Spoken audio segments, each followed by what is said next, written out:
I'm James Barfield, and this is your Urban Connection. Remember, this is the channel that is often imitated, but is never duplicated, because we talk about things others simply won't touch. Now, today is not going to be any different, but let me first say that as I come to you today, I come with a heavy heart. As most of you are aware, in the last 2 weeks, we have had two mass shootings leading to over 30 people dead. 19 of those were young kids under the age of 11. That's right. The victims in the shooting and killing, the massacre in Uvalde, Texas, were aged 7, 8, 9, and 10. Now, understandably, most Americans are terribly upset, angered, and find themselves in an unbelievable situation. And they're asking the question, how could this happen in our country?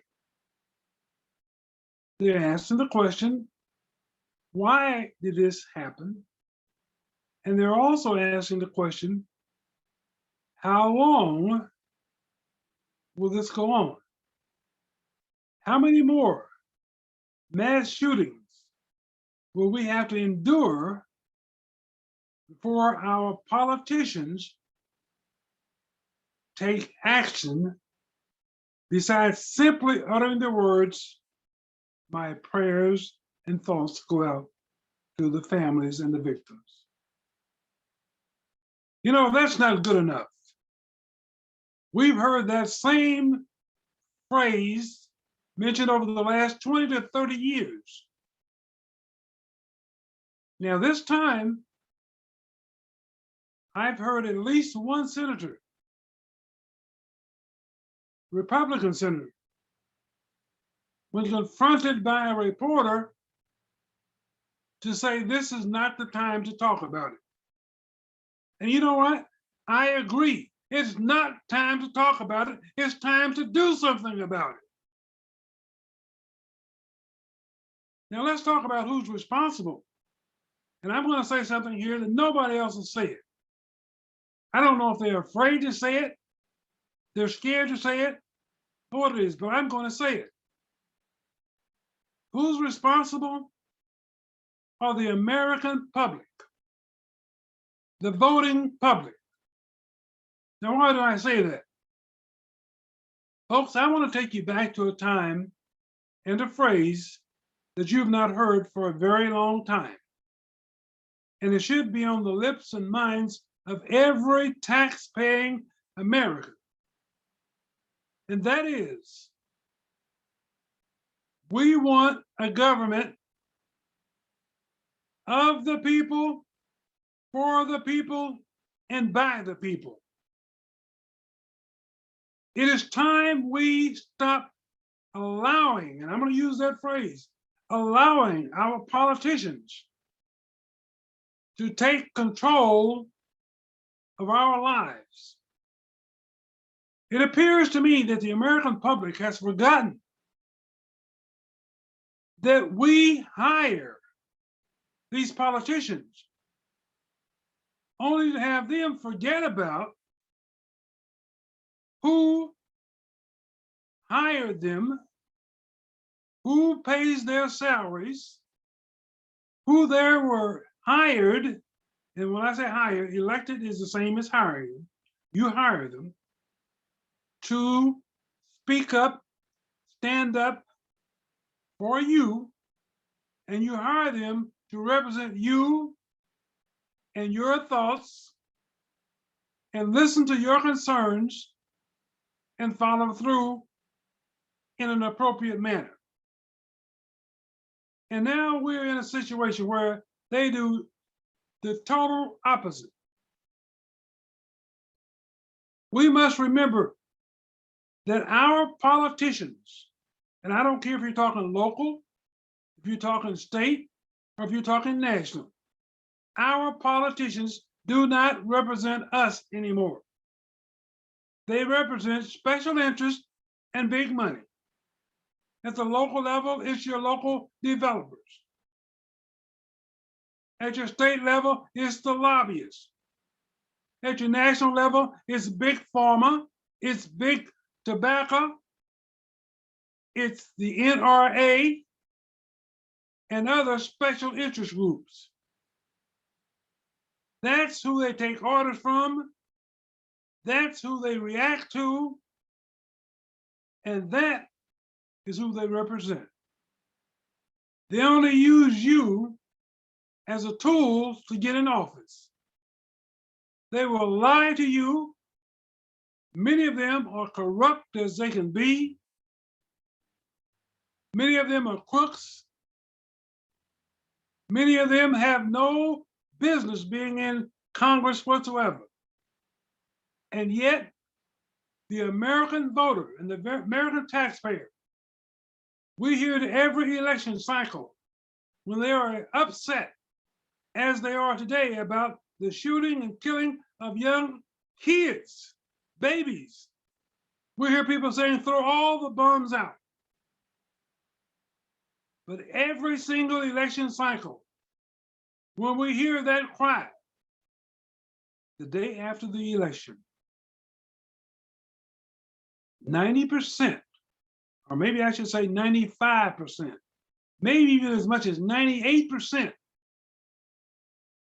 of the incumbents who you refer to as bums are re-elected. So therefore, we refuse to take action and vote these bums out of office. Because we think, oh, they're all bad except my congressman or my senator. He's not like them. And so when this happens in every state, in every city, whatever, you're going to get the same results because you're electing the same people, re-electing the same people that you previously referred to as bums. And they angered you. And the same is true right now. Oh, you're upset right now. You're angry right now. You're wondering, what will it take for the United States to come to its senses and stop with all the killing, with all the massacres? You thought your babies were safe, only to find out they were no different than the people who were shot down and gunned down and massacred just days before in a grocery store. So now the question has to be asked, where are you safe? It's been proven over the last several years. You're not safe in church. You're not safe in a grocery store. You're not safe in school. This is not the first school shooting, ladies and gentlemen. You're not safe in a school. You're not safe in a club. You're not safe in a shopping mall. So where are you safe? When will we demand that these politicians come to the realization that we pay their salaries? We elect/hire them to represent us and our concerns. You know, one of the things that we have to understand, we have the power and we don't use it. We have the voice and we don't use it.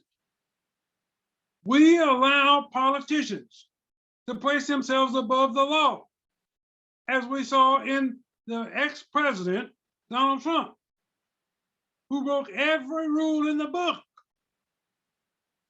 Every rule in the book, every law he could violate, only to serve no consequences. We've seen members of Congress refuse to, when they have served a subpoena, they refuse to show up with no consequence. When will it stop? When will we take back our government? It's up to us. You've seen what a lack of action on your part leads to. And I want to tell you, these GOP or Republican senators, they're totally lock, stock, and barrel in the pockets of the NRA. They refuse to act. Why? Because we allow them to. Now let's talk about something here.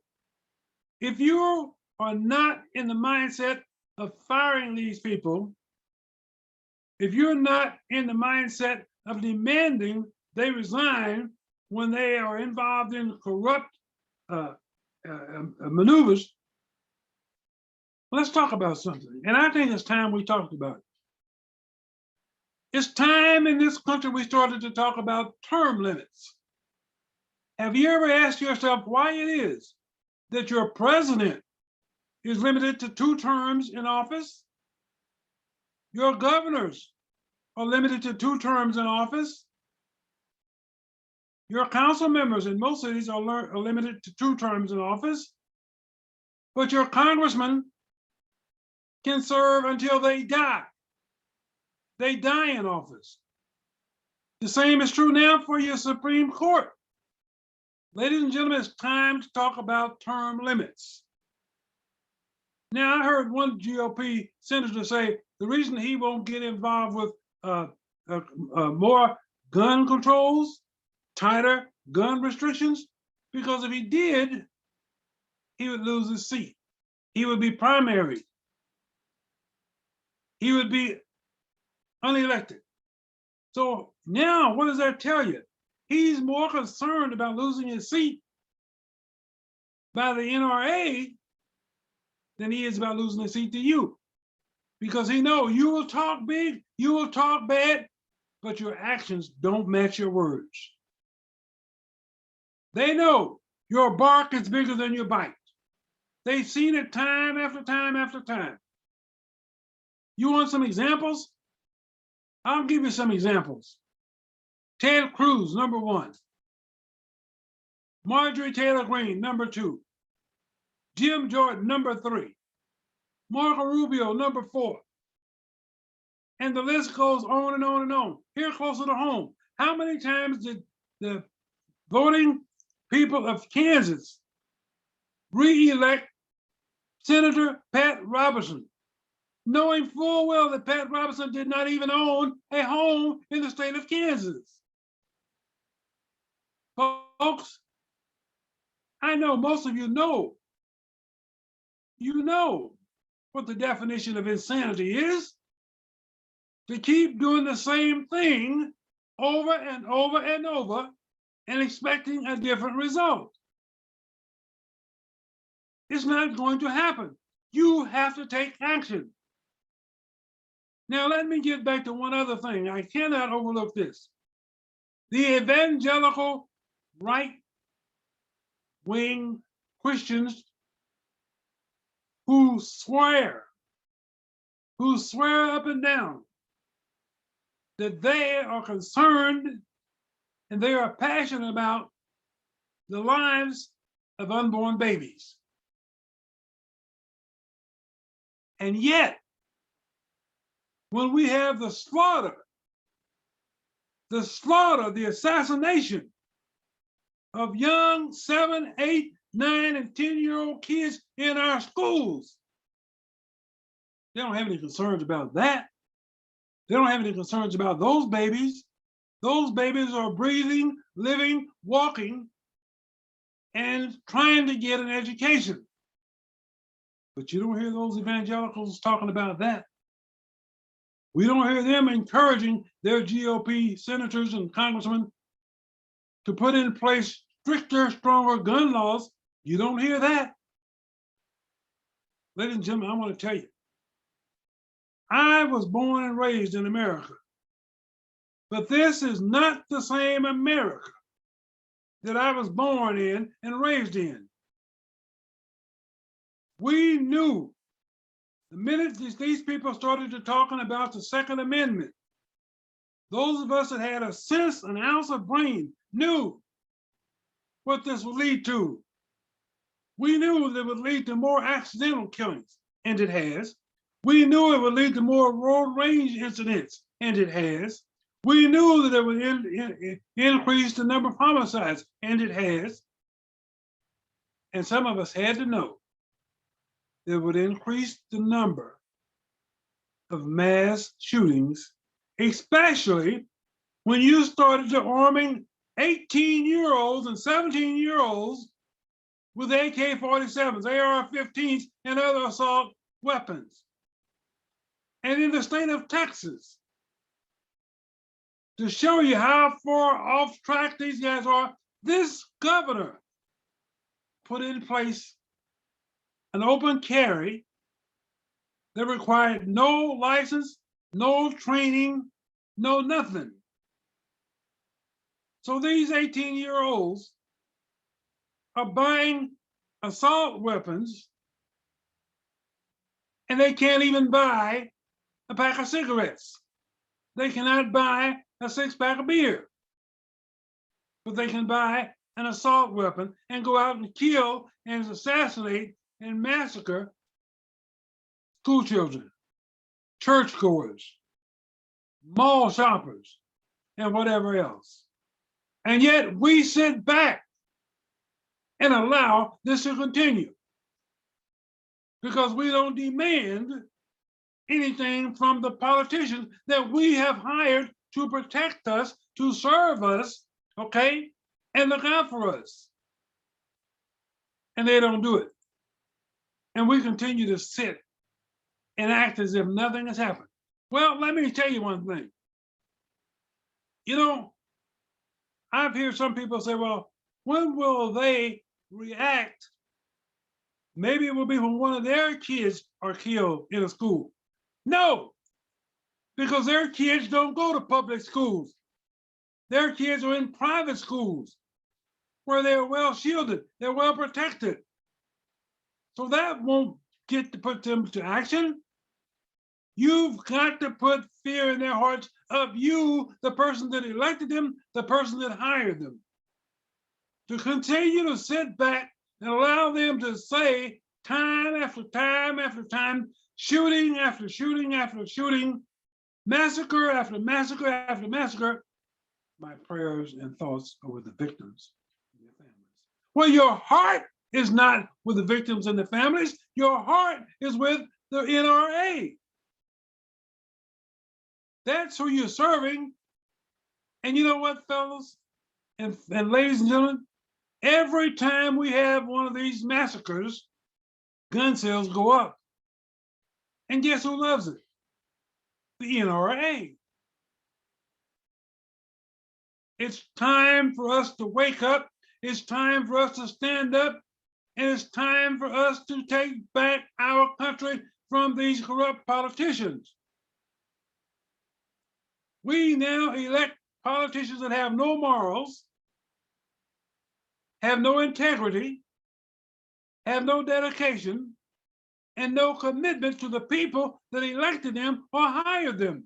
So what the hell do you expect? Right here in our own city, we have police officers, a police department that is displaying a culture of corruption, a culture of racist behavior. And not one head has rolled